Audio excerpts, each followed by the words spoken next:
la la di la di la di do di do di do di do.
C'est comme ça que ça commence. Un de mes étés les plus décontractés. Je me sens ce soir quasi endormi dans une espèce de rêverie très douce, mais vraiment très inhabituelle, parce que mon cerveau a l'air d'être tout à fait dans une espèce de morosité quasi maladive.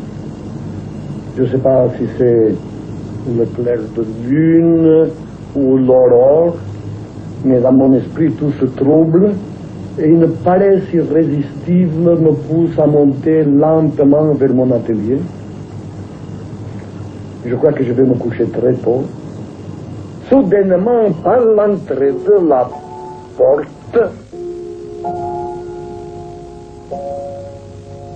je vois mes objets habituels. Ah, mais tout à coup, je vois une petite carte postale, une de mes obsessions de mon adolescence.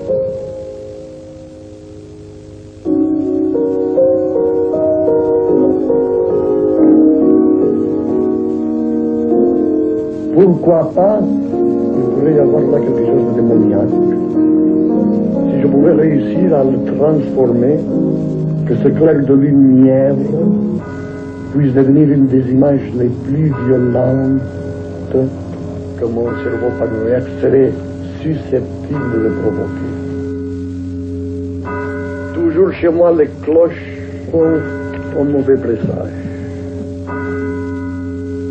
Je décide d'installer la carte postale agrandie au fond d'une chapelle. Ce sera une espèce d'exorcisme inhabituel. Donc, résumons. La lune, la pointe du nez. À gauche, la moustache, hirsute, constante, tragique du visage humain. Et la barcarolle, la petite barque, mais c'est clair, ça ne serait que le contour du nez.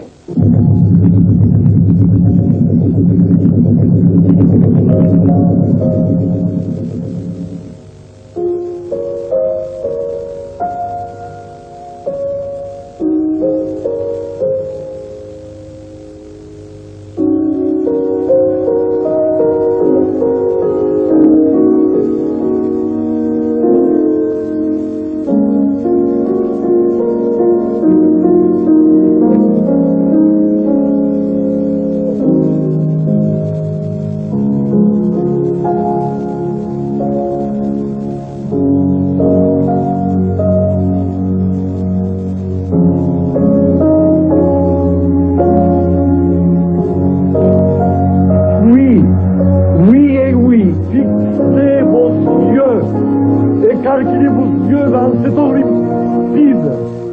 Et soudainement de cette tranquillité surgira le visage féroce, nietzschéen, catastrophique, qui précède toujours les moments mystiques et les plus calmes. 1, 2, 3, 4, 5! Hitler va surgir. Regardez la bouche cruelle de Hitler.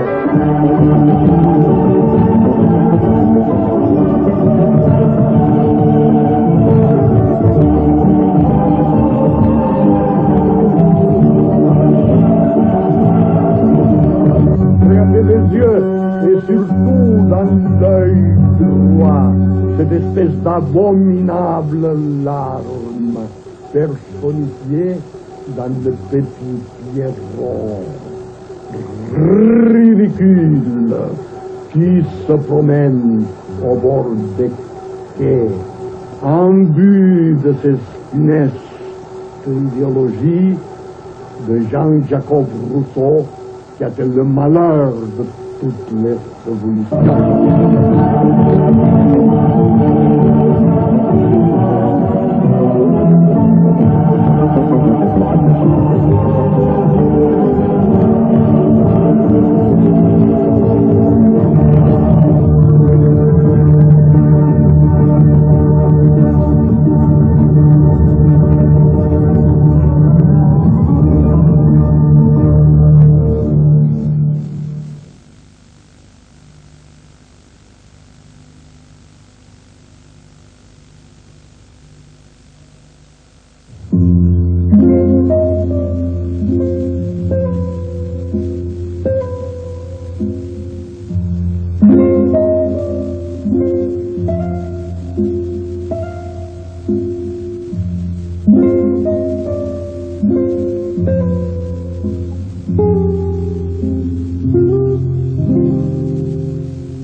Plus.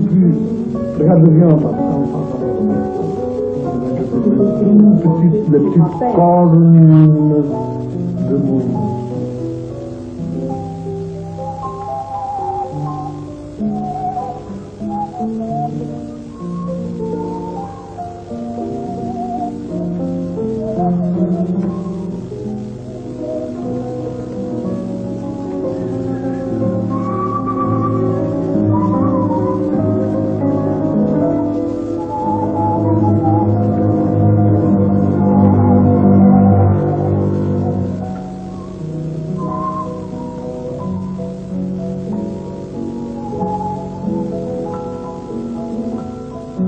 Et maintenant, on passe à la tranquillité, cette fois classique, au lieu de romantique.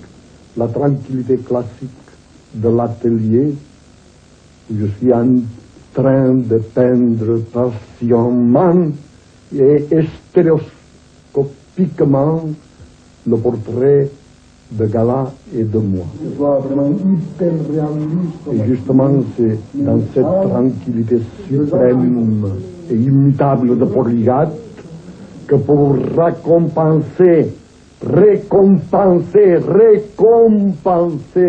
gala de son amour et de sa patience, j'ai décidé d'envoyer une équipe d'explorateurs pour l'illustrer, pour la récompenser à son retour, qu'il voit ce pays que nous avons tellement désiré de la Haute-Mongolie, où mes explorateurs vont aller chercher ce champignon blanchissime, ce champignon hallucinogène, bonjour, qui possède toutes les vertus géologiques, car la géologie est déjà un trip LSD total.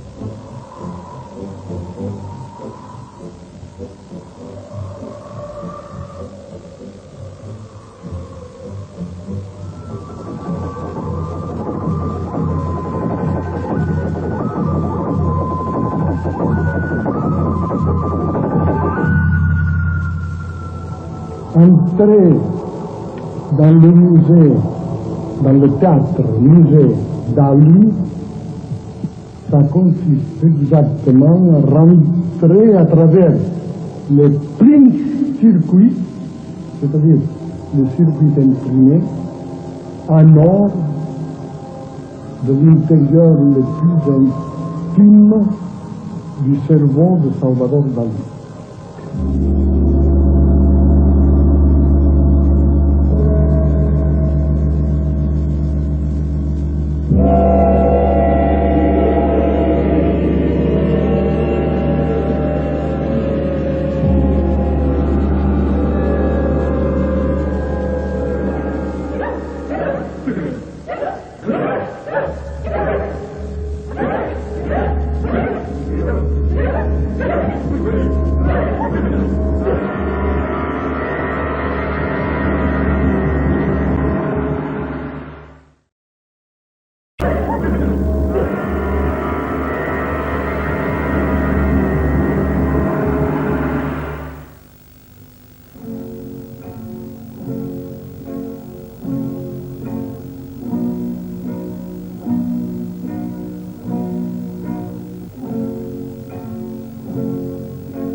Chez Vermeer, toujours le fond, c'est des cartes géographiques mystérieuses. Et c'est encore une paradoxe dalinienne de voir dans ces Vermeer les deux éléments essentiels. La lettre qu'on reçoit de très loin en expliquant une espèce de conte de fées invraisemblable, et derrière la possibilité géographique, la vérification fétichiste de pouvoir y aller.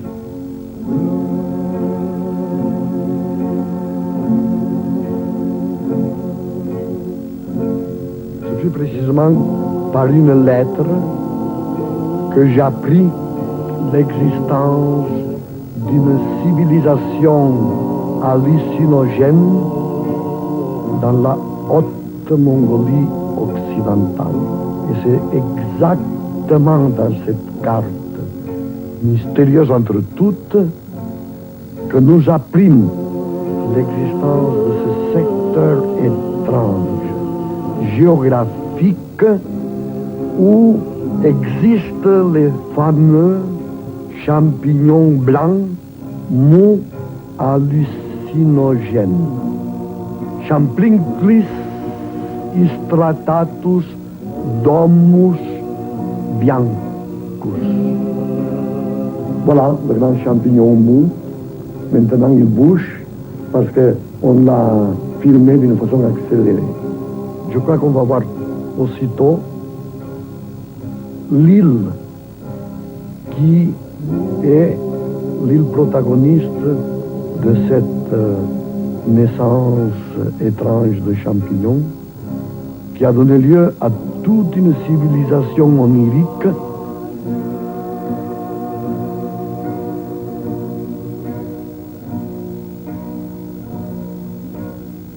Voilà, nous voyons maintenant le début de l'île, une des parties de l'île. Après, une eau beaucoup plus limpide et bleue, et l'île elle-même est déjà inquiétante.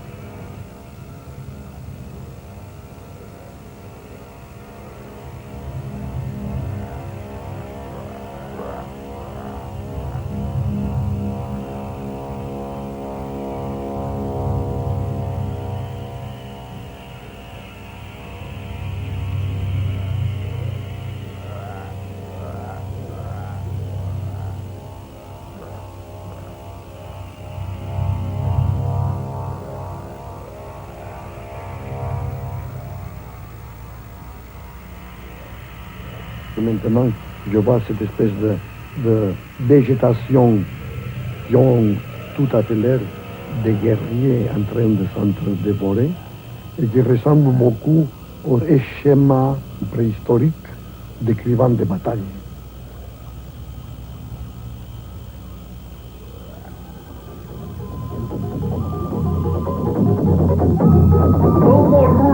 Le mot rouge de cogne, c'est un insecte mimétique qui pousse justement dans le champignon.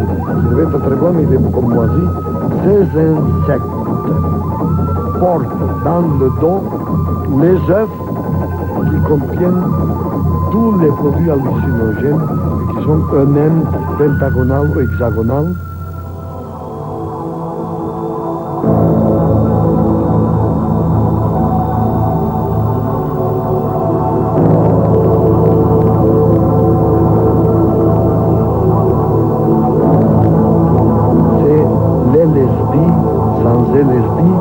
Et au lieu de produire des images concrètes, des images célestes, car pendant que les anges de Eiche descendaient dans son fameux Araceli, moi j'ai conçu la céleste coupole d'Emilio Pigna.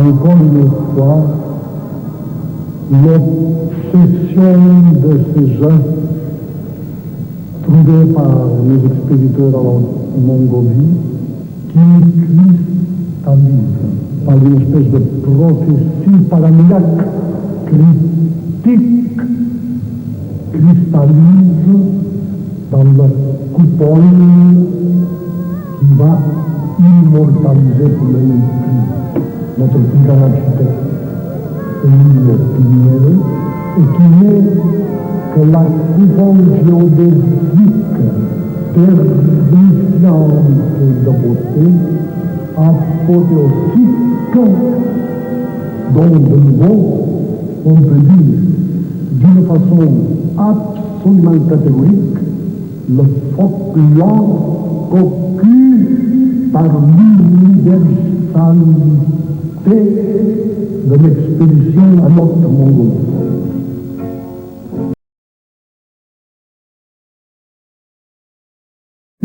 Par l'universalité de l'expédition à l'autre Mongolie.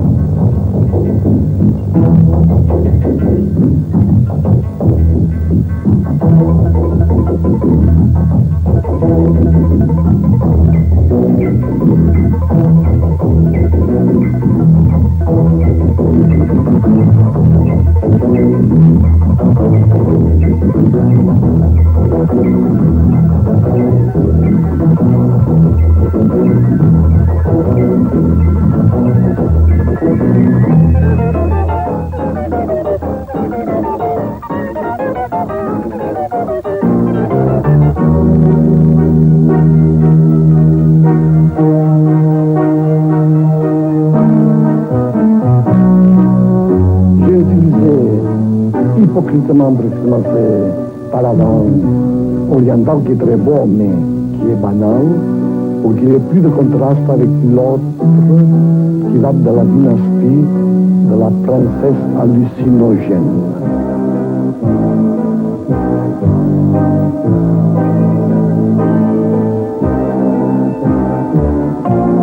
Ici, le premier document arrivé de l'expédition, un merveilleux coffret, une boîte précieuse, on dirait des vrais circuits d'imprimés, et qui contient l'œuf qui pousse dans le grand champignon nu.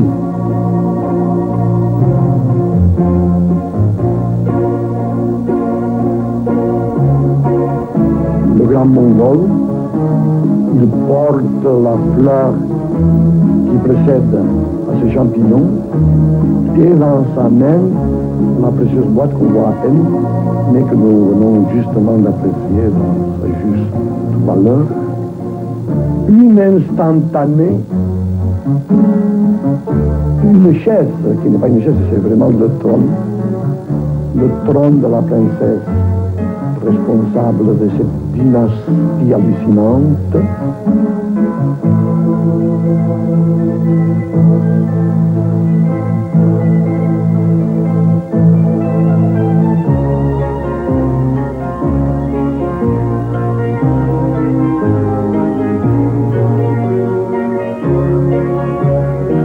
Des guerriers, ce sont des guerriers, mais c'est la végétation que chaque fois qu'il pleut bouge.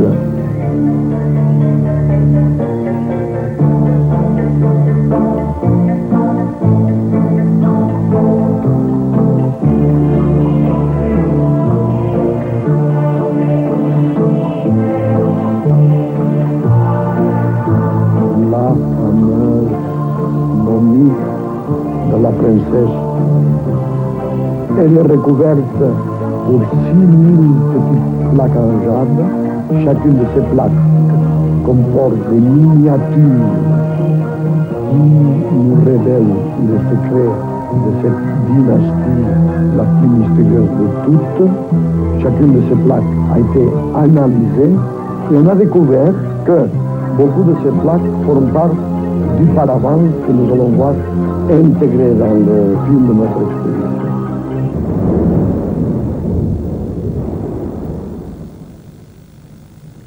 Il résulte que pendant mon séjour à Cadaqués et dans l'intimité de mon travail type archétypique de Vermeer de Dell,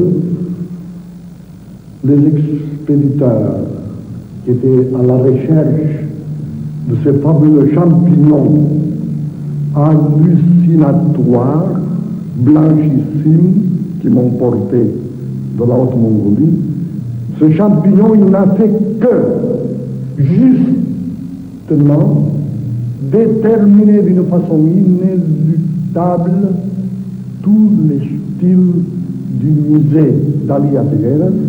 Et la preuve, c'est que ce plafond, qui avait commencé pour être le palais du banc de l'Ambourdance, c'est-à-dire un plafond presque quasi folklorique, devient universel parce qu'il ne sera que, en fin de compte, une prémonition des images hyperesthétiquement hallucinogènes de mon fameux petit minime polygraphe.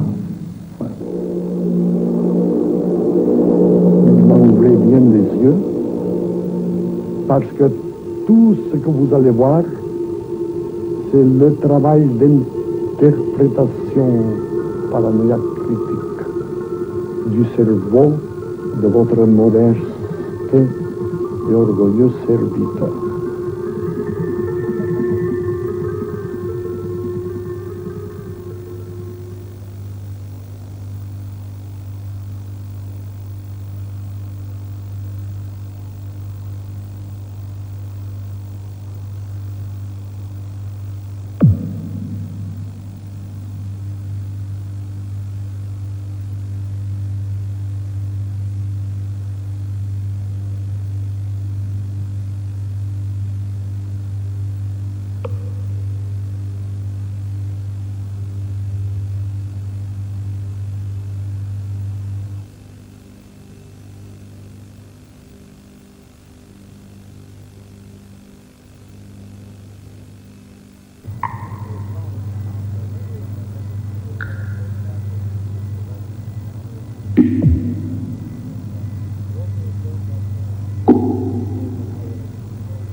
immédiatement après l'apparition de ces étranges capsules qui contiennent tellement de choses mystérieuses, nous voyons le décollage, l'ombre de décollage des avions qui transportent l'un le matériel photographique, l'autre toutes les informations requises, et cet autre porte les scientifiques et les géologues.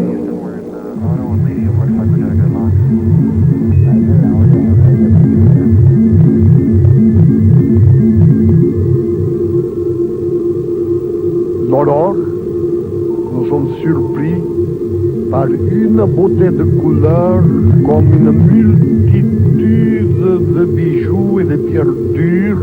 En bas, encore une cité avec des lumières électriques, puisque cet endroit est déjà modernisé.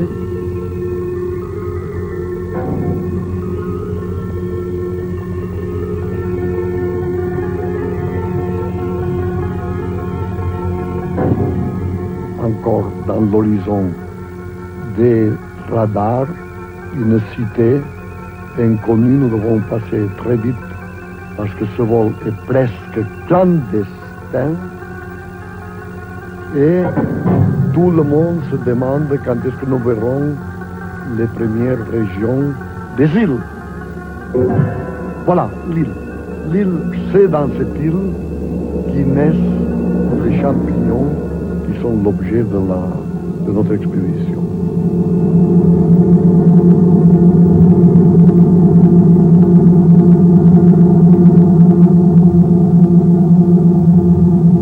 Voilà la mer, plutôt un lac, un des lacs les plus importants. Il est tout plein de végétation et notre appareil s'approche et nous voyons un de ces paysages des Andes qui contient des pointes blanches, que c'est comme du pus. Vous voyez des petites espèces de graines de pénicilline, de moisissures blanches. Ça, c'est des champignons gigantesques. Et ces champignons, ils ont besoin de 6 ans pour se former. Le plus grand qu'on a trouvé, il a 18 mètres, celui-là. 18 mètres de hauteur. Et avec la seule substance réduite en poudre de ces champignons, toute une civilisation de l'Haute Mongolie a été totalement crétinisée, puisque ces êtres ne pouvaient pas distinguer la réalité de leur vision.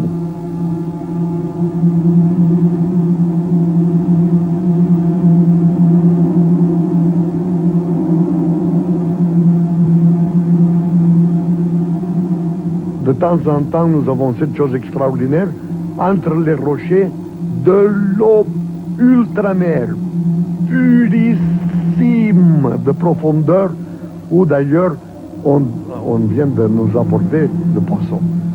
L'autre île, la deuxième île, beaucoup plus petite, mais il paraît que cette île est totalement stérile, il n'y a plus de champignons.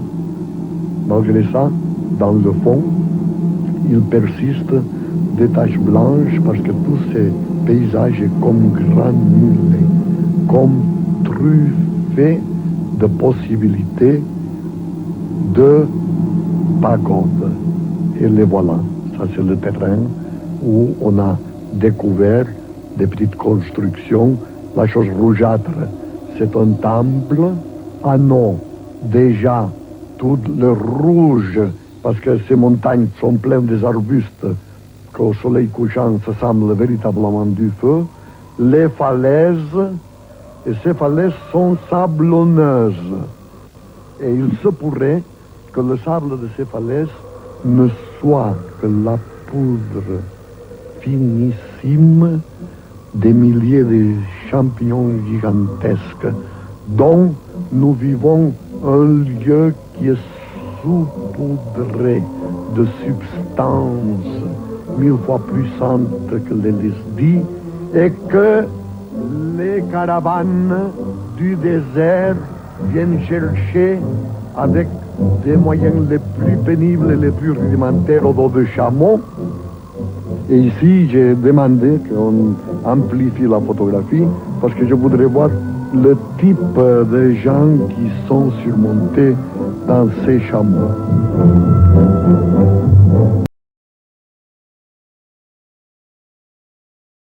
Montés dans ces chameaux.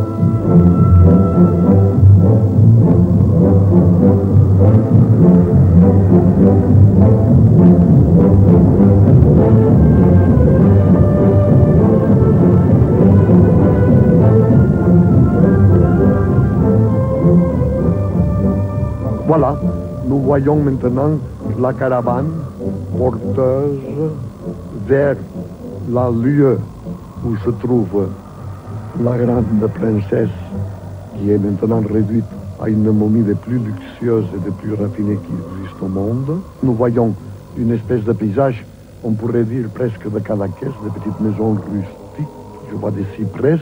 Au centre, le grand Mongol qui doit porter d'une main le coffre précieux, un chapeau très pointu et dans l'autre main, une fleur qui fleurit chaque 6 ans du sommet du champignon hallucinogène.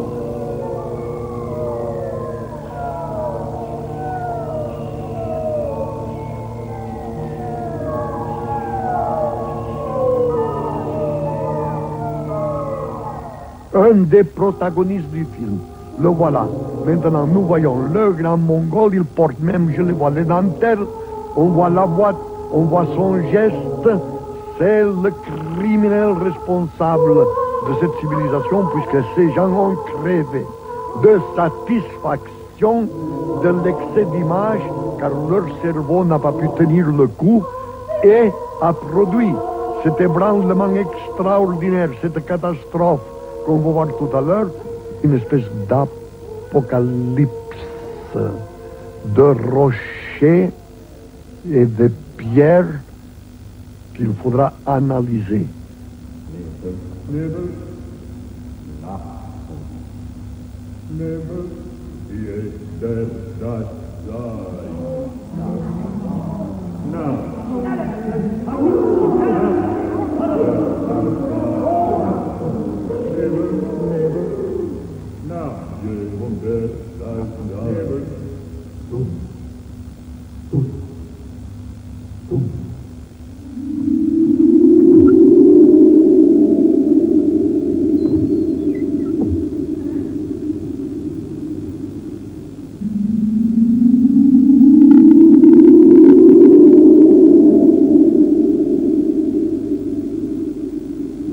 Ici commence une paravane produite par le cerveau des êtres totalement drogués par le champignon mou et blanchissime de tout à l'heure.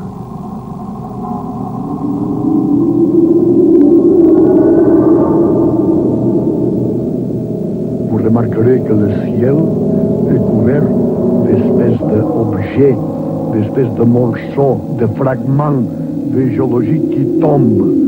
Mais ce qui est important ici, c'est le centre. Il y a le grand dompteur qui porte une barre fixe et qui est en train, comme Orphée, de diriger le chaos que nous sommes en train de voir. Des êtres rochers, des animaux à plusieurs membres dispersés, déchiquetés par la préciosité de leur matière.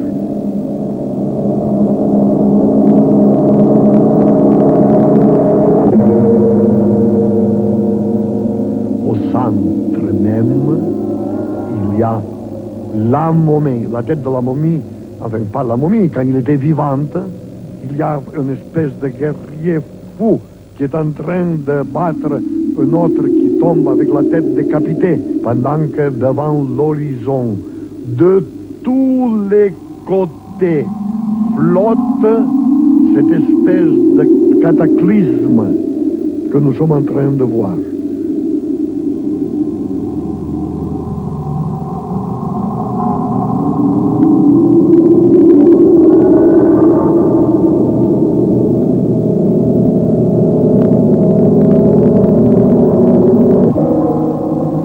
regarder comme toujours la sérénité de ce visage se mélange à cette espèce d'indifférence totale du grand Mongol.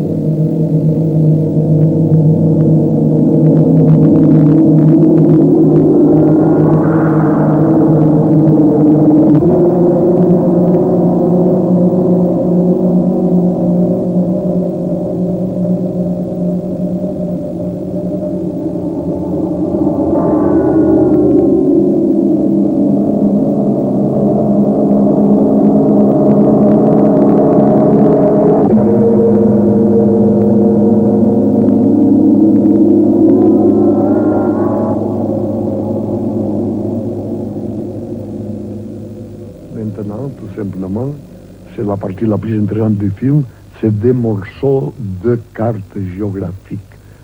La même chose que Vermeer avait fait dans ce tableau, dont jamais on avait vu. Une explosion d'objets bizarres, tous comportant des images ultra concrètes. Vous voyez ici des gens qui se font des cadeaux, qui se mettent à genoux. À droite, maintenant, va apparaître la grande araignée, mutilée, sans jambes. C'est comme une espèce d'escargot de Bourgogne, avec une longue antenne agressive, mais c'est tout simplement parce qu'à cette araignée, on vient de la mutiler, de lui couper toutes ses pattes. Et c'est pour ça qu'il y a comme des espèces de petits bonshommes qui flottent et qui se disputent et qui marchent, moitié dans le ciel, moitié dans les souterrains, moitié dans les hauteurs qui sont encore beaucoup plus dures, et dans le milieu améthyste, de nouveau, cette araignée va disparaître, parce que tout ça que nous voyons, c'est de la haute Mongolie, mais en même temps de la haute cruauté.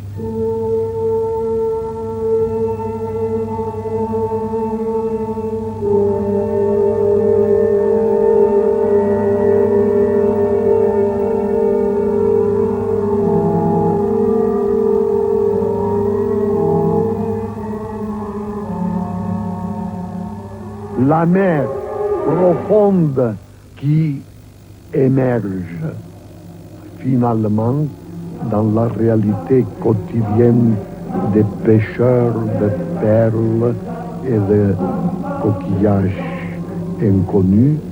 Au fond, il y a tout le port, tous les voiles, tous les bateaux, et au premier plan, cet amas digne de Leonardo da Vinci et des ciels d'une beauté irisée qui nous font souvenir au rêve de Bizet, qui aurait été enchanté de pouvoir mettre ici les pêcheurs de perles célèbres de son prélude.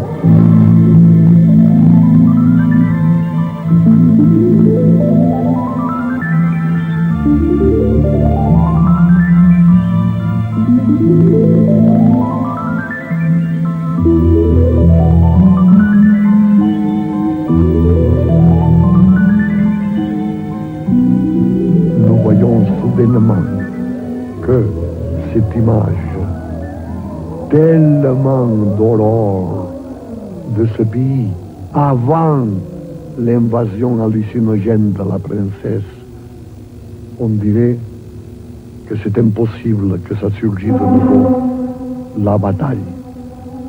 Et bien, de nouveau, une grande muraille presque de l'époque, on pourrait dire préhistorique, dans lequel on voit des êtres qui courent, des êtres qui crient, des êtres qui se battent et qui sont l'éclosion vraiment viscérale. Parce que tout grand paradis ou tout grand apocalypse, tout grand nirvana est toujours commandé par une guerre.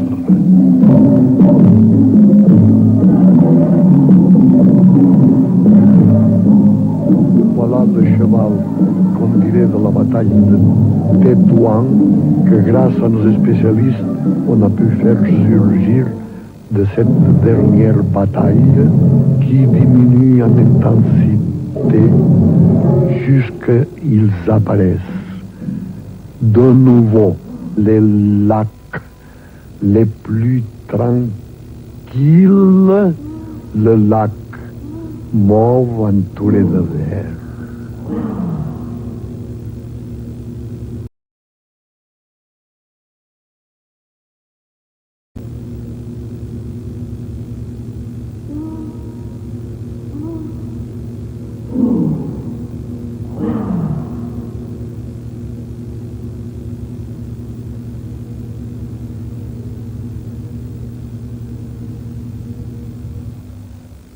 Et soudainement, coup de théâtre, pas coup de théâtre, coup de cinéma, car ce petit objet sublime que c'est un polygraphe de l'hôtel Saint-Régis que j'embrasse, contient dans sa petite minime section métallique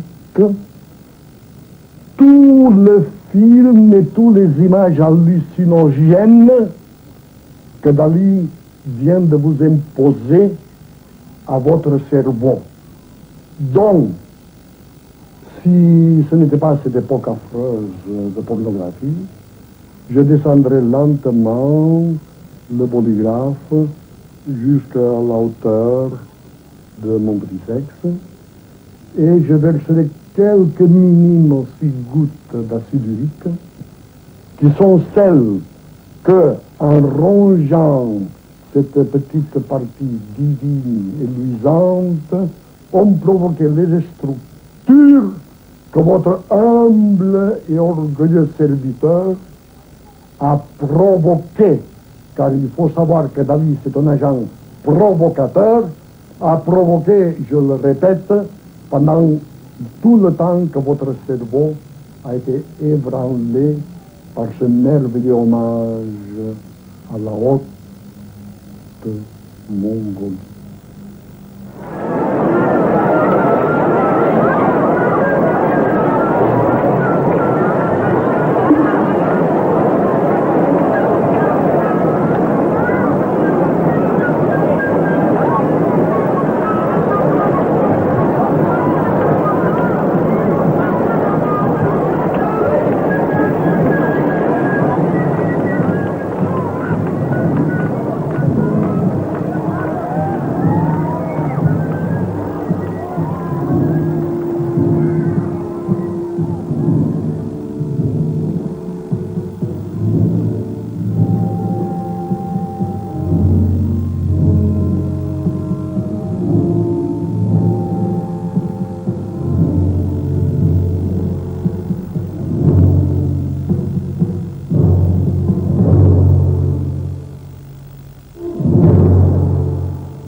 Polygraphe unique. Guerre pour le triomphe et le pouvoir de l'imagination.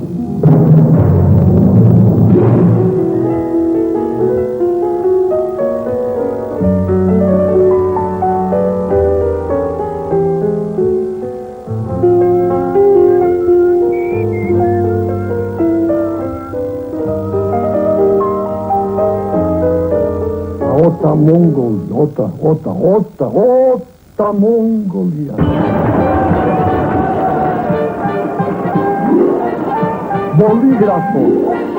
Bolígrafo. Cette plume polygraphe contient tout l'hommage à Raymond Roussel, tout le voyage, toute l'expédition à notre Mongolie et les microstructures que mon équipe a filmées dans un château en Allemagne, un château digne des alpinistes du Moyen-Âge, et ce que vous venez de voir.